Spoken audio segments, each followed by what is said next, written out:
minkälaista on NBA-tähtipelaajan tavallinen arki? Onko se glamouria, onko se pelkkää limusiinikuljetusta vai mitä se on? No siis onhan siinä hienoja puoliakin se, just noi pelitapahtumat on tosi siistejä mun mielestä, mutta ihan arkielämä, niin mun mielestä se on hyvin, en mä ole ehkä niin sanottuja normaaleja töitä tehnyt, mutta siis että menee sinne 8 ja sieltä tullaan se 2-3 aikaa takaisin niin silleen pitkää päivää treenien kanssa, että siihen vaan kuuluu sitten kaikennäköistä hoitoa ja oheisharjoittelua ja semmoista sitten itse treenit, niin sinänsä aika normaalia, että mennään yhteen rakennukseen ja siellä vietetään se 6-7 tuntia ja tehdään tarvittavat hommat ja sitten mennään vaan kotiin. Et mä en ole semmoinen ihminen, että mä lähtisin minnekään pyörimään hirveästi, että mulla se on pysynyt aika lailla se, että mä menen niin sanotusti töihin ja sitten tuun kotiin perheen luo ja ollaan loppupäivä siinä. Että mä en siinä sinänsä semmoista ehkä glamouria, mistä ihmiset aina puhuu, niin näen, mutta onhan siinä tietysti hyviäkin puolia. Mutta siis ymmärsinkö oikein, että 8 sä meet jo sinne harjoituskeskukseen? No riippuu tietysti mihin aikaan treenit on, mutta kyllä mä pari tuntia ennen treenejä ja sitten pari tuntia treeneen jälkeen on vielä hallilla, että kyllä siellä aika pitkää päivän välillä tulee vietetty. No mä oletan, että kun sä oot pari tuntia ennen treeneen alkuun hallilla, niin sä et lueskele sanomalehtiä ja juo kahvia, vaan sä myös teet siinä jotain. Joo, se on aina jonkunnäköistä joko palautumiseen liittyvää tai sitten niin voimaharjoittelua tai mitä se sitten ikinä onkaan. Saattaa olla tosi paljon nyt, kun ehkä se rooli kasvoi tänä vuonna, niin tuli opittua niin paljon asioita ja sitten kanssa käytiin valmentajan kanssa ihan henkilökohtaisesti katsomassa edellisen päivän peliä vaikka ennen treenejä niin kuin mun juttuja läpi ja siihen menee kyllä aika paljon aikaa ja totta kai taas mennään siihen, että se on mun mielestä kivaa. Että ei se sille ollut vaikeaa tehdä, mutta onhan se siis vaativaa nähdä joka päivä erilaisia puolustustapoja vastustajilta ja sitten se niin kuin, kai ne nyt on paineita. Itse en hirveästi ota ylimääräistä ulkopuolisilta, mutta onhan siinä ne tietyt suoriutumispaineetkin, niin siinä on paljon hyviä huonojakin juttuja ehkä sillä tavalla. Mistähän se johtuu, että sä pystyt ne kiistatta mukana tulevat paineet aika hyvin sitten sysäämään pois?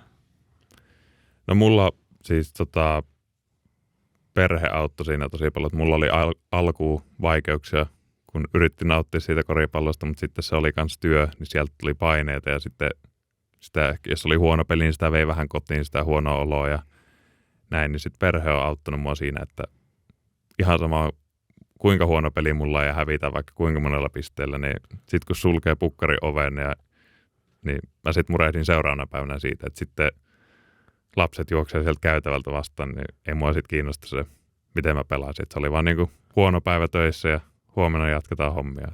Toi on mieletön asenne. Mä väittäisin, että kuitenkin suht harvinainen ainakin nuorille pelaajille. Onko näin? No kyllä se ainakin vaati mulla aikaa päästä siihen pisteeseen ja se on kyllä sitten helpottanut. Niin tosiaan toi arki, mitä tässä nyt puhutaan, niin siihen liittyy myös se reilu 80 runkosarjapeliä.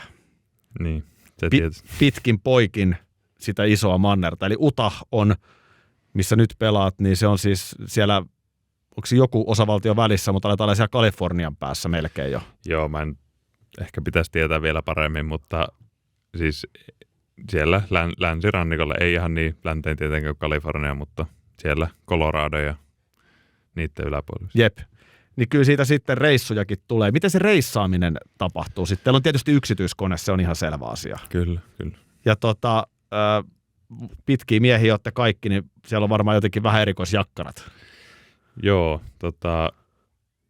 mä itse, totta kai kaikki aina puhuu, että me matkustetaan niin paljon ja lentomatkat on, tai että lennetään lentokoneella ja mä ehkä itse vähättelen sitä, koska mä sanon jengikaverille, että saman mittaisia ne meidän matkat on, että me vaan lennetään, kun te menette bussilla. niin. Mutta onhan se nyt välillä, että just tulee ne aikaerot sit peliin ja näin, mutta ihan tottunut vaan, että se on osa sitä bisnestä ja kyllä ne aika mukavaksi sen matkustamisen tekee. Että totta kai mailit on maileja niin kuin ilmassa myös, mutta kyllä siellä semmoista aikamoista nojatuolit on, että pystyy kuitenkin vähän nukkuukin. Mutta käytännössä siis se lento sitten lähtee tietysti teidän aikataulujen mukaan. Joo, meillä on yleensä treenit niin ennen kuin me lähdetään ja sitten yleensä joskus puolen päivän jälkeen jossain vaiheessa lennetään sitten. Ja hardsportti ei varmaan koneesta lopu, että siellä sitten kuitenkin pidetään huoli, että siellä on kaikki viimeisen päällä.